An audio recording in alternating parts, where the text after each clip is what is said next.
सब। I hope कि आप सब ठीक ठाक होंगे, हैप्पी होंगे अपनी अपने घरों में, अपनी अपनी लाइफ में, अपनी अपनी डेली की मसरूफियात में।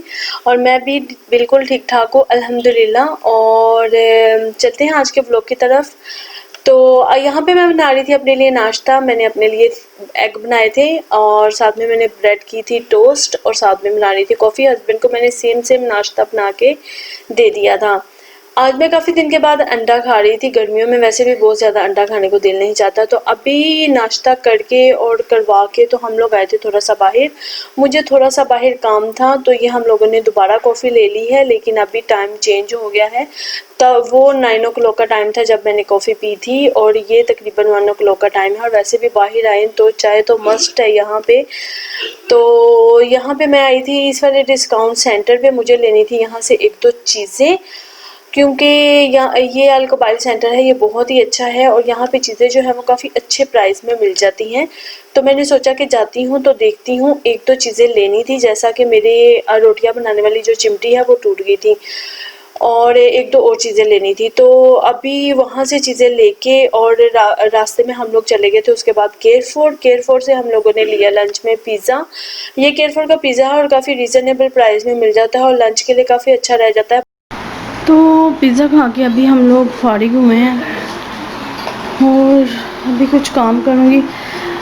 फिनिश करो यहाँ जल्दी से बेटे, अपना पिज़्ज़ा फिनिश करो जल्दी से। और दो चार चीज़ें लेकर आई हूँ, ज़्यादा कुछ नहीं लेकर आई, जितनी बस ज़रूरत थी, क्योंकि माशाल्लाह से हर चीज़ मौजूद है। और समेटू यहाँ से सामान, नाश्ते के भी वही चीज़ें पड़ी हैं वहीं पे।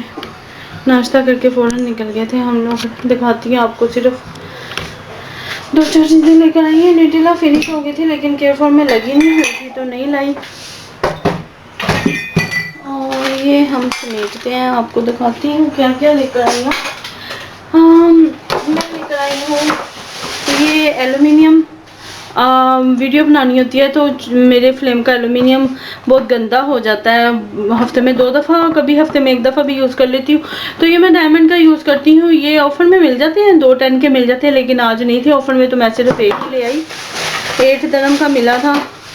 और ये मैं आपको बताऊंगी, ये ना ओरल बी का ब्रश है और ये बहुत ही मतलब कि इसके प्राइस अच्छे हैं। ये सिर्फ आई थिंक 3 या 4 dirham का है। तो मैं तो ये यूज़ करती हूँ क्योंकि मेरा ब्रश बहुत जल्दी ख़त्म हो जाता है, ख़राब हो जाता है। मैं 1 महीने में या 1.5 महीने बाद मैं चेंज कर लेती हूँ ब्रश। वैसे भी शुरू से ही मेरी आदत है, तो ये मैं लाती रहती हूँ। और ये जूस लेकर आई हूँ अलमराई का, और ये पेप्सी है। ये अलमराई का जूस ही ऑरेंज वाला बहुत पसंद है हमें और ये बहुत ही मज़े का और अच्छा होता है। और मैं आपको दिखाती हूँ कि हम लोग स्ट्रॉबेरी के क्रोसन खाते हैं, लेकिन इस दफ़ा मैं ये वाले लेकर आई हूँ। ये एप्पल विद सिनेमन के साथ हैं, तो ये भी काफ़ी अच्छे और मज़े के लगे। तो हमने सोचा कि इस दफ़ा हम ये ट्राई करेंगे। और मैगी ख़त्म हुई थी, वो लेकर आई हूँ। और ये हैं नूडल्स इंडोमी के, ये भी बहुत अच्छे होते हैं और इनमें ये वाला फ्लेवर सबसे ज़्यादा अच्छा है, hot and spicy fries noodles. तो लाइक है हमें। और उसके अलावा लाई हूँ मूली। इस मूली के बनाएंगे हम पराठे और लेमन। और ये मैं लेकर आई हूँ पालक केयरफोर्ड से, इसके हम बनाएंगे पकोड़े भी बनाएंगे। और साथ में आज मेरा पालक बनाने को बहुत दिल चाह रहा था। पालक चिकन डाल के बनाऊंगी या शायद मटन डाल के। मेरे हस्बैंड को मटन इतना पसंद नहीं है, मैं फिर भी खा लेती हूँ। ये मेथी लेकर आई हूँ, ये भी काट के रख लूँगी, 1-2 दिन तक बनाऊंगी। और ये करेले लेकर आई हूँ। केयरफोर्ड में चीज़ें काफ़ी अच्छी लगी हुई थी, फ्रेश लगी हुई थी। और ये चिकन ब्रेस्ट मैं ये वाली यूज़ कर रही हूँ आजकल, अच्छी है। 10 dirham में देखे 500 ग्राम मिल गई है, फ्रोज़न से ज़्यादा बेटर रहती है। ये धनिया है, ये देखें पाकिस्तान की बनिस्बत ये 500 के माल्टे हैं, ये इतने से सिर्फ 500 के हैं, लेकिन यहाँ से इसी तरह महंगे मिलते हैं लेकिन बहुत मज़े के होते हैं। और चिकन ब्रेस्ट में ये वाली यूज़ कर रही हूँ, फ्रोज़न मुझे पसंद नहीं है, पता नहीं क्यों। हालांकि फ़्रोज़न जो है वो आपको थोड़ी सस्ती भी मिल जाती है और आई मीन उसकी मतलब कि होती भी 1 kg में आप ले सकते हैं 1000 ग्राम।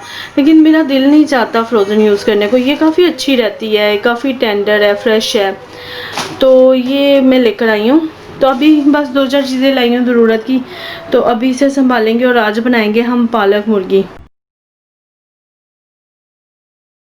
तो चले जी, यहाँ पे एक और आपको चीज़ दिखाती हूँ जो मैं लेकर आई हूँ। यहाँ पे हम लेकर आए हैं मैंगोस, क्योंकि जब से समर स्टार्ट हुआ है हम लोगों ने आम नहीं खाए, क्योंकि मुझे तो वैसे भी यहाँ रहते हुए मैंगोस खाने से एलर्जी हो जाती है। वो ये कि मेरे जो फेस पे हैं वो एक्नीस आ जाते हैं मैंगोस खाने से की वजह से। लेकिन अभी हम बाहर निकले थे और मेरे बेटे को बहुत ज़्यादा पसंद है मैंगोस, और बच्चों का वैसे भी होता है कि उन्होंने शोर डालना होता है कि हमने खाना है, हमने खाना है, हमने ये चीज़ खानी है, लेकिन उतना ही वो नहीं खाते। तो केयरफॉर में और नेस्टो वगैरह कहीं किसी भी जगह पे आम अच्छे नहीं मिलते। यहाँ पे रहते हुए अगर किसी को आम अच्छे लेने होते हैं तो वो यहाँ जाके, यहाँ की जो फ्रूट मार्केट है वहाँ से आम लिया करें। वहाँ पे बहुत ज़्यादा रीज़नेबल और बहुत ही ज़्यादा अच्छे मैंगोज़ मिल जाते हैं। फ्रूट बहुत ही ज़्यादा अच्छा मिल जाता है। ओवरऑल फ्रूट बिल्कुल आपको सेम डे का फ्रूट मिलेगा और अच्छा मिलेगा, और प्राइस भी अच्छे मिलेंगे। और अभी ये जो मैंगोज़ हैं हमें तकरीबन ये फुल पेटी है, और मुझे नहीं पता कि इसमें कितने केजी, आई थिंक 8 या 10 किलो होंगे, शायद इससे भी ज़्यादा होंगे। तो ये सिर्फ 30 दरम की मैंगो की पेटी मिली है, और मैंने इनको अच्छे तरीके से वॉश कर लिया है। और उसके अलावा वाटरमेलन ने लिया है, उसके अलावा बनानास लिए हैं, और बहुत ही ज़्यादा फ्रेश और अच्छा था। आपके सामने मैं कट करके आपको दिखाऊंगी। और वैसे भी वाटरमेलन में तो सिर्फ लक की आपकी इस्तेमाल होती है। अगर आपकी लक अच्छी होती है तो वाटरमेलन अच्छा निकलता है, अदरवाइज वाटरमेलन अच्छा नहीं निकलता। बिकॉज मैंने बहुत दफ़ा वाटरमेलन ट्राई करके देखा है तो इतना अच्छा नहीं निकलता, लेकिन ये वाला वाटरमेलन बहुत अच्छा निकला था। और वाटरमेलन बहुत अच्छा होता है समर के मौसम में, ख़ास तौर पे इसका आप जूस पियो, आपका यूरिन सिस्टम इतना अच्छा ये करता है, और आपके अंदर की जिगर की गर्मी ख़त्म करता है, आपके पेट के लिए बहुत अच्छा है। तो मेरी ये कोशिश रहती है कि वाटरमेलन घर से ख़त्म ना हो, गर्मियों में आता रहे और हम लोग इसे खाते रहें। और अभी ये मैंगोज़ जो हैं वो बेटे ने लिए हैं, और अभी वो आ गया है कटवाने के लिए। और अभी आप देखिएगा कि ये किस तरीके से कटवाता है, क्योंकि ये मेरा बेटा जो है बहुत नखरे करता है मैंगो खाने में। ये बोलता है कि मैंने इसे इस तरीके से काट के दिया है, लेकिन इसे स्किन पील करके मैंगो को खाना है, ये इसका तरीका है। और जब मैंगो आए थे सिर्फ एक या थोड़ा सा खाया, और उसके बाद किसी भी दिन इसने मैंगो को नहीं खाया, सारे के सारे मुझे ही ख़त्म करने पड़े हैं। और यही होता है, माओ को ये होता है कि चीज़ ज़ाया ना हो, ख़राब ना हो। और मैं तो इतना ज़्यादा नहीं खाया, क्योंकि मुझे तो अपने फेस की बहुत ही ज़्यादा टेंशन हो रही है। हालांकि इतनी गर्मी, हम लोग घर में रहते हैं, यहाँ पे इतनी गर्मी नहीं है घर में फ्लैट्स वगैरह में, लेकिन फिर भी आजकल मेरी स्किन पे इतने ज़्यादा पिंपल्स निकले हैं। लास्ट मैंने आपको ट्राई कह रही हूँ, दिखाया भी था कि मैंने विची का फेस वॉश यूज़ किया है, लेकिन उसके बावजूद मेरे पिंपल्स ख़त्म नहीं हो रहे। और अभी मैंने मैंगो खाना बिल्कुल ख़त्म कर दिया। और वाटरमेलन भी आपके सामने काटा है माशाल्लाह से, वो भी बहुत अच्छा और मज़े का टेस्टी निकला है। और अभी करेंगे इन दोनों चीज़ों को एंजॉय अपने रात के खाने में। कुछ चीज़ें जो मैं आपके साथ शेयर करने लगी हूँ, डिस्कस्टिंग है थोड़ी सी, मैं करना तो नहीं चाहती, लेकिन फिर भी जैसा कि चैनल ऐसा है, हर चीज़ डिस्कस करना हाउस होल्ड के बारे में। और इस तरह जितनी मर्ज़ी क्लीनिंग रख लें किचन्स में, एक तो सबसे पहले ये मेरा एलुमिनियम है, ये इतनी जल्दी गंदा हो जाता है, मुझे इसकी समझ नहीं आती। और मैं आपको मशवरा दूंगी, कोई भी आने वाले वक्त में इस तरह का सिस्टम चूल्हे का नहीं लें। मैंने ये तीसरी दफ़ा लिया है और ये बिल्कुल बेकार और नहायत ही घटिया किस्म का है। और मैं सोच रही हूँ कि थोड़ा सा फाइनेंशियल सर्कल अच्छा हो तो मैं इस चूल्हे को चेंज कर लूँ। एक तो इसका एलुमिनियम हर दूसरे से तीसरे दिन चेंज करना पड़ता है, और व्लॉगिंग करते वक्त जब कुकिंग की जाती है तो एलुमिनियम गंदा हो तो वीडियो गंदी बनती है, और उससे मुझे इतनी को परेशानी होती है और इतनी को मुझे गंदगी लगती है कि कोई सोचेगा कि पता नहीं ये क्लीनिंग नहीं रखती। अभी इसे हार्डली मैंने 2 से 3 दिन पहले मैंने इसकी ये वायर्स सारी साफ़ की हैं और ये साफ़ किया है, और अभी मैं अगेन आपको साफ़ करके दिखाऊंगी कि कितना इसे मैं डीप क्लीन करती हूँ, लेकिन हर दूसरे तीसरे दिन बाद इसकी ये सिचुएशन हो जाती है। और इसका ये बर्नल बिल्कुल ख़राब है, और पीछे वाले 2 बर्नल बिल्कुल डेड हो गए हैं, वो काम नहीं करते, और आगे वाले बस 2 बर्नल काम करते हैं। इस चूल्हे को तो मैंने फेंकना है कचरे में, और इंशाल्लाह ताला से जो नॉर्मल वाला चूल्हा आता है जो कि एक सिंगल चूल्हा होता है, ये एक तो होता है ना जो काउंटर टॉप पे सेट हो जाता है, वो नहीं, मैं इंशाल्लाह ताला लूँगी और फिर आपके साथ शेयर करूँगी। और अभी मैं आपको दिखाती हूँ, ये देखें ज़रा, ये नहीं चलता, ओके, ये नहीं चलता, ये नहीं चलता, और ये वाला जो है ये पहले चलता था, अभी ये भी नहीं चलता। हाफ चूल्हा जो है वो डेड पड़ा हुआ है। एक ये चीज़ होगी, दूसरी ये चीज़ होगी कि यहाँ फ्लैट्स में इतना को गंदा सिस्टम बनाया जाता है, और इस फ्लैट में भी, हालांकि ये ब्रांड न्यू बिल्डिंग थी, और इस फ्लैट में भी इतनी को टेंशन है, हर हफ्ते में एक दफ़ा ऐसा होता है। ये यहाँ पे इन्होंने सीलिंग लगाई हुई है, और यहाँ से जब बर्तन धोए जाते हैं पानी नीचे चला जाता है, यहाँ से पानी नीचे चल जाता है। ये सारी जो लकड़ी जो है वो फूल गई है, हालांकि ये ब्रांड न्यू बिल्डिंग थी, और बनाने और बनवाने वाले की अकल चेक करें। और ये सारा पानी यहाँ जा जा के इतना को गंदा, और हर हफ्ते में मुझे अपने किचन की ये सारी चीज़ें साफ़ करनी पड़ती है। और सबसे बड़ा कारनामा, ये वाला जो ड्रॉर है, ये मैं आपको साफ़ करने के बाद भी दिखाऊंगी, यहाँ पे ये हशर हो जाता है हर हफ्ते में एक दफ़ा। हालांकि इसका ड्रेन सिस्टम अच्छा है, इसके ड्रेन सिस्टम से पानी नहीं आता। पानी कहाँ से आता है, जब मैं ऊपर से बर्तन धोती हूँ तो यहाँ से पानी आके जहाँ जमा हो जाता है। और ये मैंने एक डब्बा रखा हुआ है जिसमें मतलब कि स्टोरेज की चीज़ें होती हैं, वैसे तो अभी सारी ख़त्म हो गई हैं, शैम्पू वगैरह, सर्फ और क्लीनिंग की जितनी भी चीज़ें होती हैं। तो ये सारा पानी इकट्ठा हो जाता है यहाँ पे, और फिर बनते हैं कॉकरोचेस। और यहाँ पे सबसे बड़ी बीमारी जो है वो कॉकरोचेस की। आप जितनी मर्जी स्प्रे मार लो, आप कुछ भी कर लो, कॉकरोचेस ने अपनी जान नहीं छोड़नी। और ये बिल्कुल न्यू बिल्डिंग थी, और यहाँ पे ये फर्नीचर जो था किचन का, ये सब कुछ नया था, लेकिन इस पानी के सिस्टम का अच्छा ना होने की वजह से जितनी भी लकड़ी है वो फूल गई है, और जितना भी लोहे का काम है उसने जंग पकड़ लिया है। और ये हाल है यहाँ पे। और ये देखें इसके जो ये चीज़ें हैं, इन्होंने भी जंग पकड़ लिया है, ये देखें नीचे।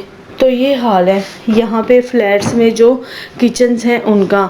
ये तीसरी बिल्डिंग है जो कि मैं बिल्कुल ब्रांड न्यू बिल्डिंग पे आई हूँ, कि जिसका फर्नीचर और जिसका मटेरियल हर चीज़ नहीं है, लेकिन ये सिस्टम सिंक का अच्छा ना होने की वजह से ये सब कुछ गंदगी हो जाती है। और अभी हफ्ता भी नहीं हुआ कि मैंने किचन की सारी डीप क्लीनिंग की थी, और अभी मुझे अगेन से अपनी किचन की सारी डीप क्लीनिंग करनी पड़ेगी, क्योंकि अगर मैं नहीं करूँगी तो कॉकरोचेस पैदा होंगे। खैर, काम शुरू करने से पहले मैंने अपने लिए बनाया है कॉफ़ी का 1 कप। मैं सुकून से पीऊँगी कॉफ़ी, और उसके बाद स्टार्ट हो जाऊँगी किचन में काम करने के लिए, क्योंकि अगर मैं किचन की सफाई नहीं करूँगी तो मेरा किचन और भी गंदा हो जाएगा, और मुझे इतनी को नफ़रत आती है गंदे किचन से कि मैं आपको बता नहीं सकती। ओके,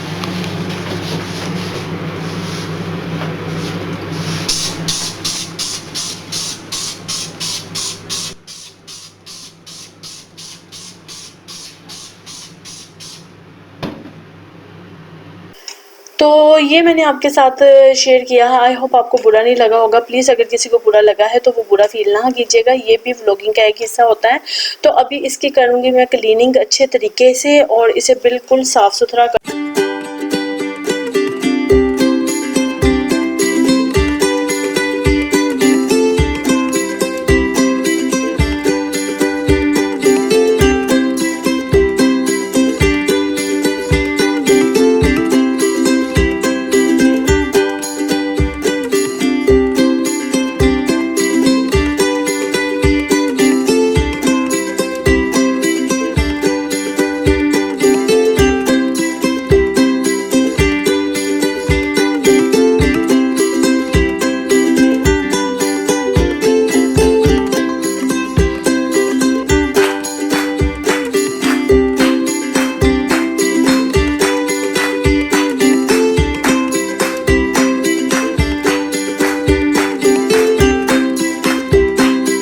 अभी उसे काटने का टाइम नहीं था, क्योंकि आप देख रहे हैं कि पूरा दिन में कितनी ज़्यादा एक्टिविटीज़ हैं जो मुझे करनी पड़ी हैं।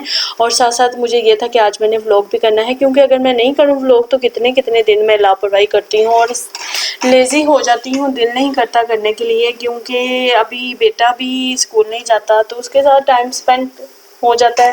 और अगर करने बैठे हैं तो दिन के इतने काम होते हैं कि बस शुरू हो जाते हैं। तो मैंने फिर जल्दी जल्दी से गोश्त को भून के मैंने जो अरबी है उसे सिंपली तरीके से फ्राई किया और उसे गोश्त के अंदर अच्छे तरीके से भून के पानी थोड़ा सा डाल के मैं दम पे लगा दूंगी और ये हो जाएगा हमारा डिनर। ये बिल्कुल एक नॉर्मल सी रेसिपी है, इसमें कुछ भी मुश्किल नहीं है। और अभी ये देखिए माशाल्लाह से मेरी अरवी गोश्त ग्रेवी रेडी हो गई है और बहुत ही ज़्यादा मज़े का ये बनता है। बैंगन में भी अरवी बनाई जाती है जिसे हम अरबी बोलते हैं। बैंगन में भी बहुत ही मज़े की और अच्छी लगती है। और इसकी लेस ख़त्म करने के लिए हम इसमें सॉल्ट ऐड कर सकते हैं जब हम इसे काट के वॉश करें, और ग्लव्स पहन के हमेशा इसे काटा करें। और नॉर्मली तरीके से मैंने बना ली थी, साथ में मैंने फटाफट से रोटियां बनाई थी और रोटियां बना के ये हो जाएगा हमारा डिनर। और डिनर करवा के फारिग होंगे और उसके बाद जो है वो किचन के बर्तन धो के फारिग हो जाऊंगी।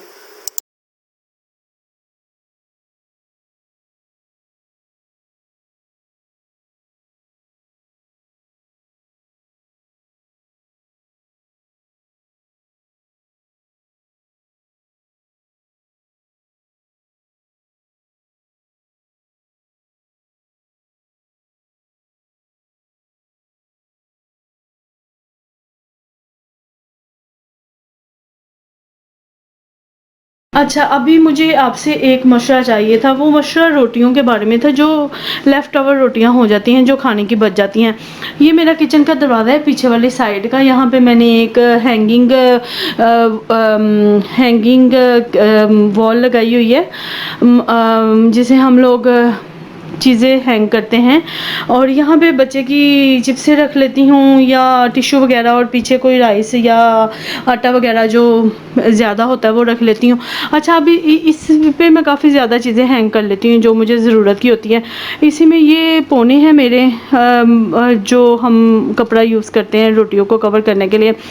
और ये जो है ना, ये मैं एक शॉपर हैंग कर लेती हूँ और उसमें मैं रखती हूँ रोटियाँ, जो हम खाने में थोड़ी 2-3 वाले बच जाते हैं या कभी हाफ़ बच जाती है। तो मैंने कभी आज तक नेक्स्ट डे सूखी रोटी यूज़ नहीं की, पराठा कभी कर लेती हूँ। तो अभी ये देखिए, आप देख रहे होंगे कि ये रोटियों का ना फंगस लग गया। मेरा कचरे में फेंकने को दिल नहीं करता। यहाँ यूएई में रहते हुए सबसे ज़्यादा प्रॉब्लम यही है। अब ये रोटियाँ इकट्ठी हो गई हैं और अब ये रोटियाँ फंगस पकड़ लेंगी और इसके बाद इसमें कॉकरोच पैदा होने शुरू हो जाएंगे। और वो कॉकरोचेस आप देख रहे हैं नीचे मैंने स्प्रे मार के डेड भी किए हुए हैं। यहाँ सबसे बड़ा प्रॉब्लम कॉकरोचेस का है। वो फिर फ्रिज के पीछे शामिल होंगे। और उसके बाद आज क्या हुआ है, आज एक शहज़ादा आया मेरे किचन में, और वो शहज़ादा पता क्या है, ये देखें, ये आया है एक शहज़ादा। आई डोंट नो ये कहाँ से आया और कहाँ से नहीं। और मुझे इतना कुछ डर लगा है, मैं किचन में ऐसे खड़ी होकर कुकिंग कर रही हूँ, पीछे देखा है कॉकरोच। मुझे आप लोगों से ये पूछना है कि आप लोग अपने घर में बची हुई रोटियां कहाँ पे रखते हो। ये पाकिस्तान में रहने वाले लोगों के लिए नहीं है, क्योंकि पाकिस्तान में तो याद है वो आता था छान बूड़ा, जिसे हम कहते हैं, इसे रोटियों को हम छान बूड़ा कहते हैं। और उससे हम बचपन में पतीसा और पता नहीं क्या क्या लेकर खाते थे रोटियाँ बेच के। और ये बचपन की एक हमारी याद है जो मैंने आपके साथ शेयर किया। और यहाँ कुछ पता नहीं चलता कि मैं इस रोटियों का क्या करूँ। मेरा इसे कचरे में फेंकने को बिल्कुल भी दिल नहीं करता। मुझे इतना मतलब कि होता है कि रोटी कचरे में नहीं फेंकनी, और अगर कचरे में ना फेंके तो फिर क्या करें, क्योंकि यहाँ की बल्दियाँ जो है वो समुंदर वगैरह में फेंकना बिल्कुल भी अलाउ नहीं करती। एक दफ़ा हम फेंकने गए थे तो हमें बल्दियाँ ने देख लिया। तो जो लोग यहाँ पे रहते हैं वो प्लीज़ लाजिम मेरे साथ शेयर कीजिएगा कि वो ऐसी लेफ़्ट ओवर रोटियों का क्या करते हैं, क्या कोई तरीका है। क्योंकि मैं जिस एरिया में रहती हूँ वहाँ पे तो कबूतर भी नहीं है कि मैं कबूतरों को डेली की। तो ये था मेरा आज का व्लॉग। आई होप आपको मेरा व्लॉग, मेरी शेयरिंग अच्छी लगी होगी। अगर मेरा व्लॉग आपको अच्छा लगा है तो प्लीज़ मेरे चैनल पे आएँ और मज़े से मेरा व्लॉग देखें, एंजॉय करें। और प्लीज़ मुझे अपने कमेंट्स बताएं जो जो बातें मैंने आपसे पूछी हैं। और मिलते हैं आपके साथ नेक्स्ट व्लॉग में। सब्सक्राइब लाजिम कीजिएगा। अभी के लिए अल्लाह हाफिज़, बाय बाय।